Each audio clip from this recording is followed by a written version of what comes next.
The divine contract. In a timeless and profound pact, God declares in the Quran, "Indeed, God has purchased from the believers their lives and their properties in exchange for paradise. They fight in the cause of God, so they kill and are killed. So rejoice in your transaction, which you have contracted, and it is that which is the great attainment." Chapter 9, verse 111. This is the ultimate transaction, the divine contract, offered to every soul. But what does it truly mean to sell one's life to God? What level of love and sacrifice does it take to fulfill such a pledge? And can a man embody this contract so completely that he becomes a walking, breathing martyr on earth? Our story begins in Mecca, with a gifted young merchant named Talha ibn Ubaidullah. Wealthy, sharp-minded, and respected, he possessed everything a young Qurayshi nobleman could desire. Yet his heart was restless, finding no solace in the stone idols of his people. On a trading journey in Syria, a Christian monk told him of a prophecy. A final prophet named Ahmad would soon appear in Mecca. The words ignited a fire in Talha's soul. Returning home, he found the city buzzing with news of Muhammad ibn Abdullah, peace and blessings be upon him. Introduced to the prophet by his close friend, Abu Bakr, Talha instantly recognized the truth he had been searching for. In the prophet's serene presence, he found his peace and pledged his allegiance, becoming one of the first 8 people to embrace Islam. This decision came at a great cost. He was persecuted by his own tribe, but his conviction was absolute. He had made his transaction. His life was no longer his own. When the call came to migrate to Medina, he abandoned his wealth and homeland, choosing the poverty of faith over the riches of disbelief. The Muslim community was soon tested at the Battle of Badr, a miraculous victory that also awakened the bitter vengeance of the Quraysh. A year later, they returned, 3,000 strong, to the foot of Mount Uhud, determined to extinguish the light of Islam forever. The Prophet, a brilliant commander, placed 50 archers on a strategic hill, giving them an explicit, unwavering command: do not move from this spot, no matter what happens, until you hear from me. The stage was set for a day that would test every soul and reveal the true meaning of a promise made to God. The storm on the mountain. The battle began with a righteous fury. The smaller Muslim army, fueled by faith, tore through the pagan ranks. Victory seemed swift and certain as the Quraysh broke and fled, leaving a field littered with the spoils of war.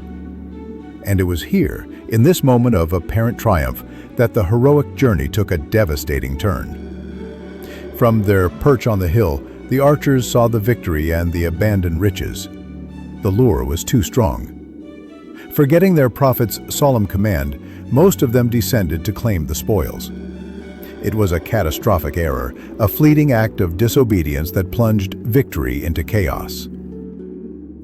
The shrewd pagan commander, Khalid ibn al-Walid, saw the opening.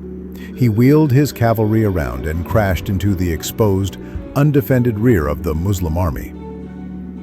Panic erupted. The victorious became the vanquished, caught in a deadly pincer. In the swirling confusion, a cry, venomous and soul-shattering, spread through the ranks. Panicked shouting, "The Prophet has been killed!" The rumor, though false, was a devastating blow. The Muslim lines disintegrated. Some threw down their swords in despair, while others fled, believing all was lost. In the heart of this maelstrom, the Prophet Muhammad, peace and blessings be upon him, was wounded and isolated.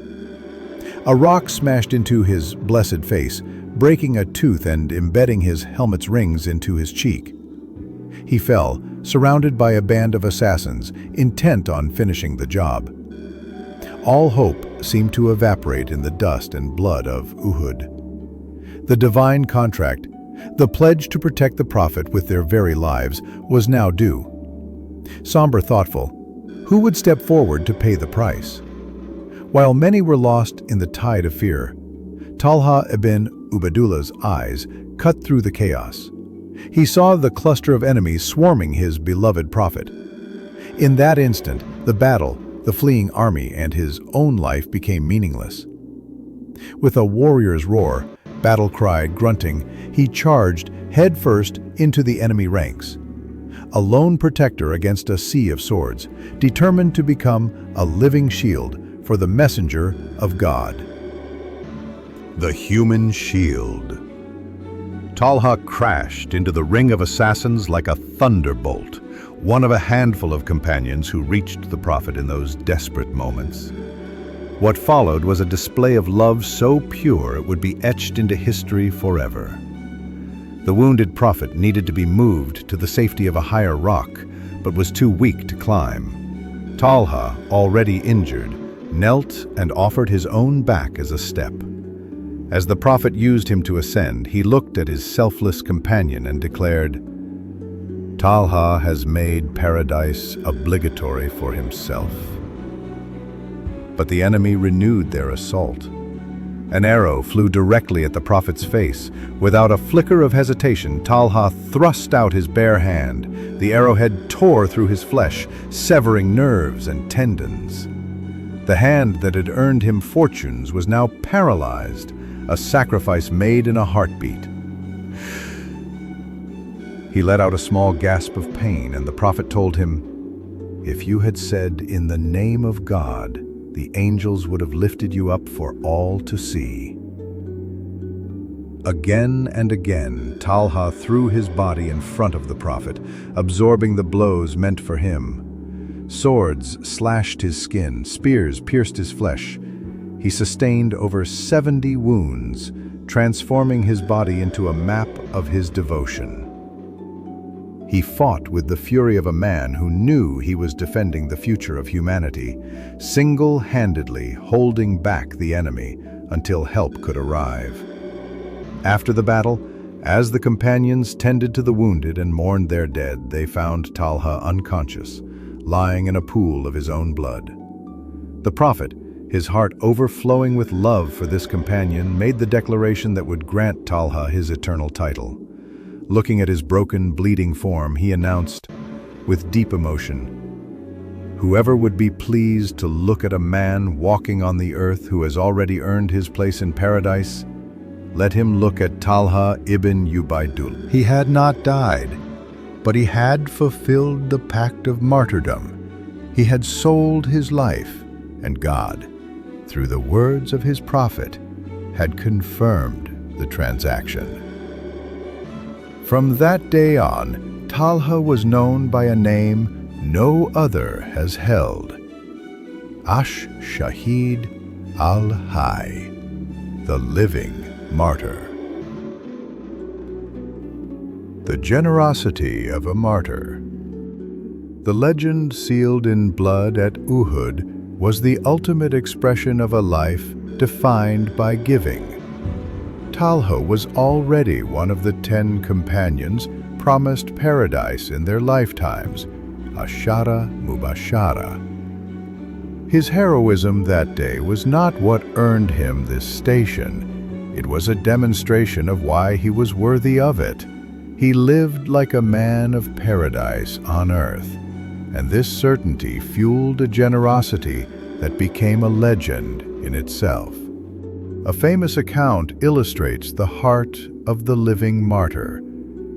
A massive payment of 700,000 silver coins arrived from his properties. That night, His wife found him pacing, his face etched with anxiety, concerned. "What troubles you?" she asked.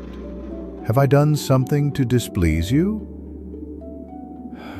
"No," he replied, his voice heavy, anxious.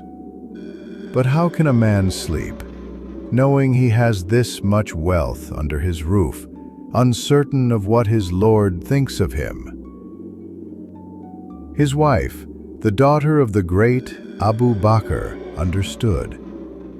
Calm.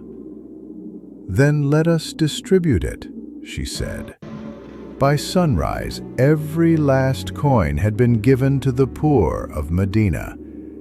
The man who had used his body to shield the Prophet from harm could not rest while his wealth could be shielding his community from poverty. The life of Talha ibn Ubaidullah is a master class in devotion. It teaches us that love for the Prophet is not a passive feeling, but an active, all-consuming commitment. It redefines wealth, not as a tool for luxury, but as a trust from God to be used in His service. And it gives us the powerful concept of the living martyr, a station of supreme sacrifice that can be earned while one still walks the earth.